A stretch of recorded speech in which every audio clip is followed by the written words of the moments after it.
Il y a un truc que tu fais qui aggrave énormément ton angoisse et ta dépression. Et le simple fait d'arrêter t'offrira d'énormes résultats, moyen terme et long terme. Et par contre, au court terme, tu vas vraiment pas aimer. Et si tu veux un post par jour pour mieux gérer tes émotions, abonne-toi. La vapette. Oui, on t'a sûrement dit que le gros problème de la vapette, c'est ce que ça fait à tes poumons. Donc tout ce qui est métaux lourds, substances cancérigènes, etc.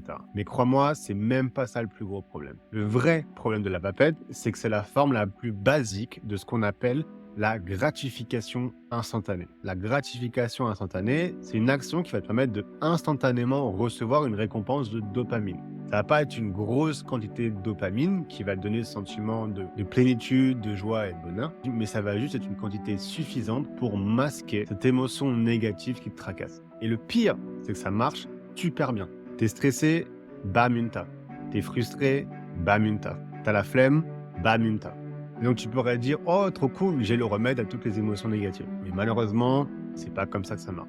Plus tu as recours à cette solution de facilité, plus tu vas baisser ce qu'on appelle le seuil de tolérance de tes émotions. Donc ta capacité à encaisser des émotions désagréables sans pour autant souffrir. Et donc si tu souffres de troubles d'anxiété par exemple, et ça je fais que le dire, l'essentiel de la guérison d'un trouble d'anxiété, c'est justement d'augmenter ton seuil de tolérance à tes émotions négatives comme l'angoisse. Et être capable petit à petit de subir des idées de plus en plus anxiogènes sans y réagir. Jusqu'à arriver à un point où tu es au-dessus de ça complètement. Et là, tu es invincible. Et cette avalanche de gratification instantanée auquel on a le droit depuis cette dernière décennie, il n'y a pas que la vapette, le scroll, le sucre à gogo, les films pour adultes, l'alcool sont, et ça j'en suis persuadé, en énorme partie responsable de la crise de santé mentale qu'on vit en ce moment.